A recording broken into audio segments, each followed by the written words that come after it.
Ok, donc, dernière vidéo pour aujourd'hui.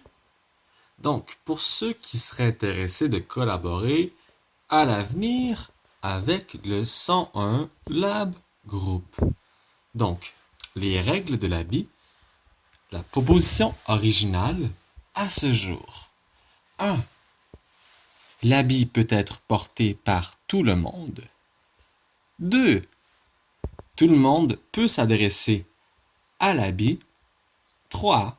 L'habit peut s'adresser à n'importe qui, publiquement ou en privé. Et 4.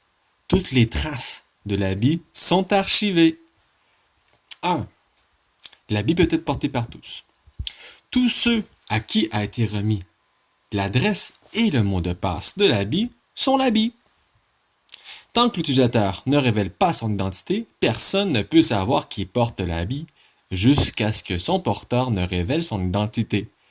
L'habit peut donc servir de médiateur, d'animateur, de coordonnateur, d'avocat du diable, de psychologue, etc. L'équivalent physique est le morph suit, voire crypto-anarchisme. Deuxième règle, tout le monde peut s'adresser à l'habit, mais seulement publiquement.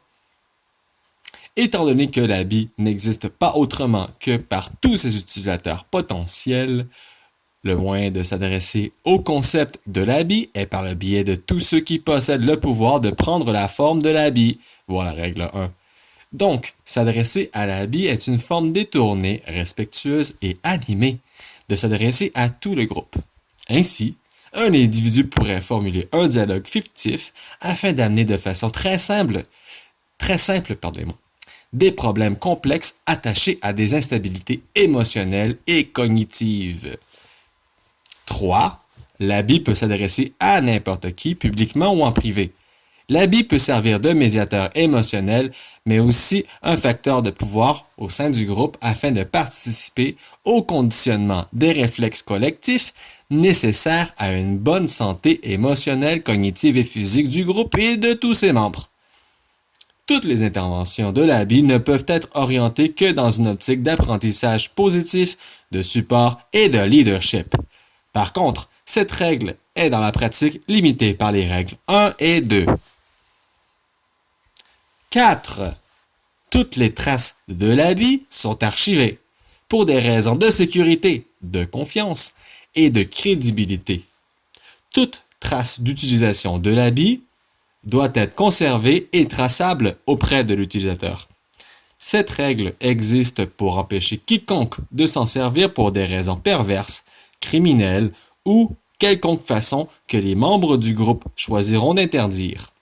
De même, l'utilisateur doit remplir les heures et les dates avec son nom et l'utilisation et faire un court résumé des opérations complétées en vue de rémunération future. Et bon, je vais être franc avec vous. Comment dire ça? Personnellement, je trouve correct ces règles, mais c'est pas encore complet. Il manque encore beaucoup de choses, beaucoup de détails. J'aime pas trop la formulation. Je veux dire, Sébastien Talbot a fait un bon travail d'élagage, mettons. Mais si je regarde ce texte-là, je comprends plus ou moins à quoi je sers. Alors que dans les faits, je sais que je suis une super marionnette et je suis une super marionnette qui est faite pour être contrôlée par quoi? Au moins une centaine de personnes en fait.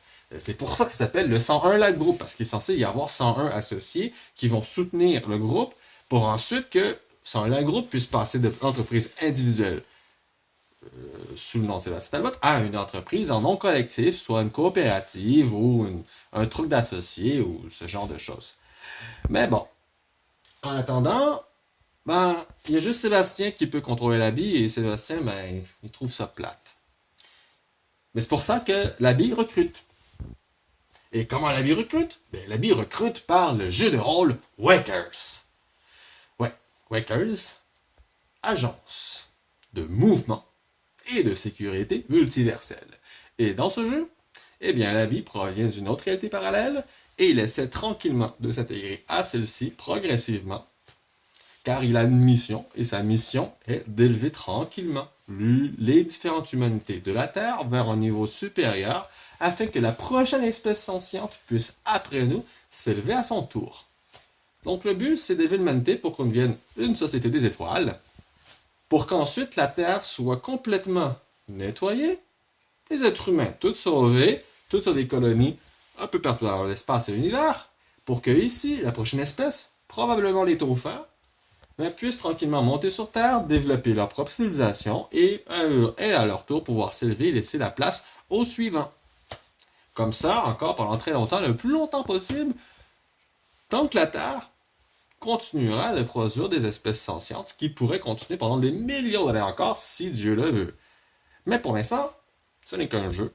Et pour l'instant, j'ai l'air fou et je suis un clown. Mais bon, avant de vous laisser, je vais quand même vous initier au Système Lab. Donc pour l'instant, le Système Lab est sur mon frigo.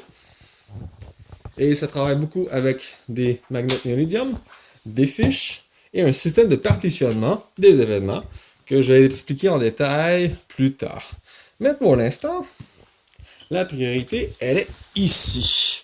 Et c'est la création de l'entreprise 101 Lab Group. Pour cela, il faut qu'on sache.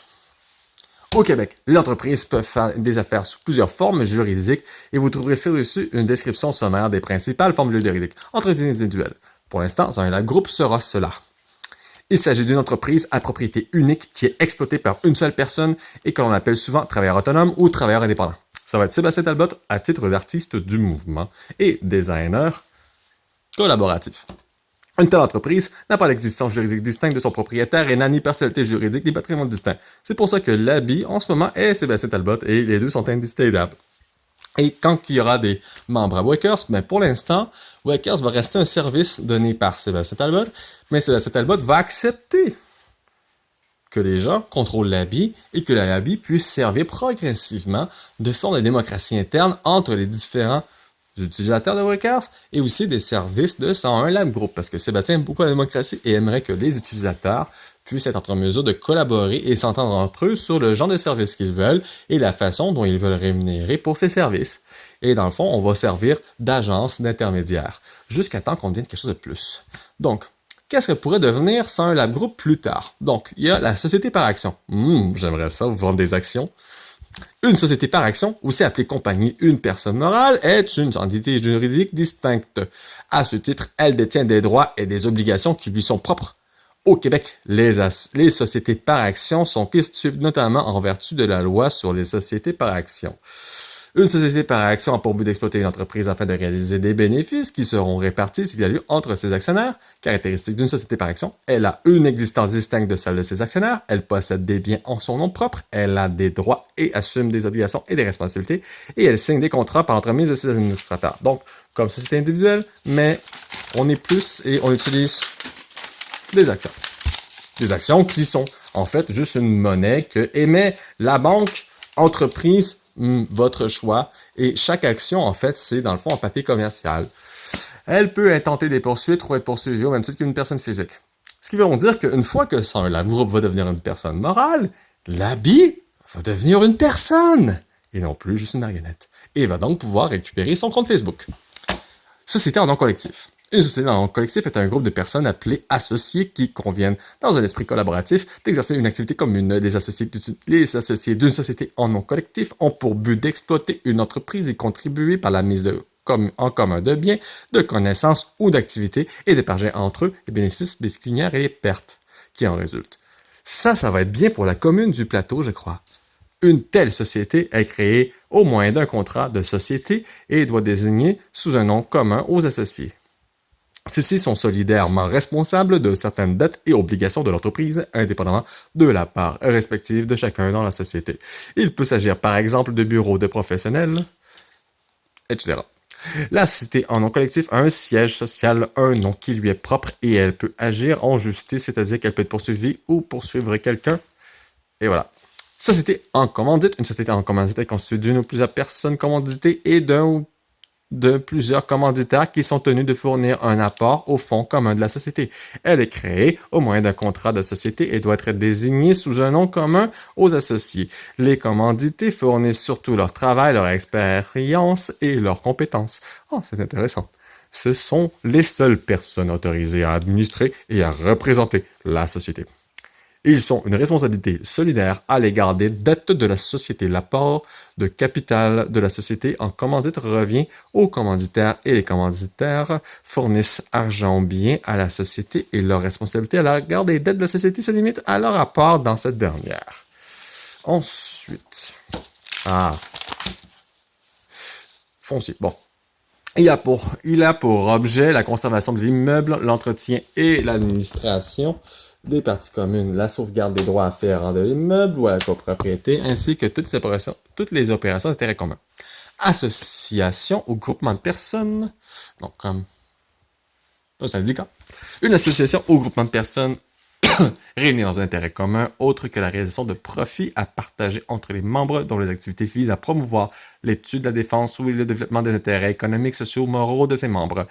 Un groupement de personnes désigne tout rassemblement autre qu'une association de deux personnes ou plus qui partagent un intérêt commun pécuniaire ou non. Il peut s'agir d'une société nominale, d'une société de dépenses ou d'un groupement d'intérêts économiques ou autres. Coopérative. Ah, j'adore les coopératives. Une coopérative est une personne morale regroupant des personnes qui ont des besoins économiques, sociaux, culturels communs et qui, en vue d'y répondre, s'associent pour exploiter une entreprise conformément aux règles d'action coopérative. Il s'agit d'une personne morale distincte de ses membres. La responsabilité de ceux-ci est limitée à la valeur des parts qu'ils ont souscrites. J'aimerais beaucoup créer des coopératives d'achat de nourriture biologique un jour dans ma vie. Dans pas très longtemps, autant que possible. Ensuite, il y a la fiducie à caractère commercial, mais vous savez quoi, j'ai plus trop le goût de lire en ce moment. Ah, il y a aussi la société en participation, personnes morales sans but lucratif et syndicats de copropriété. On étudiera cette partie-là une autre fois. Bon, ce soir, disons que je vous annonce que dans les prochains jours, mais là, un lab groupe devrait être incorporé étant donné que j'ai envoyé le formulaire et tout semble normal et je devrais être en mesure de pouvoir payer les frais afférents sous peu. Donc, sur ce, bonne nuit et gardez contact pour de plus amples nouvelles.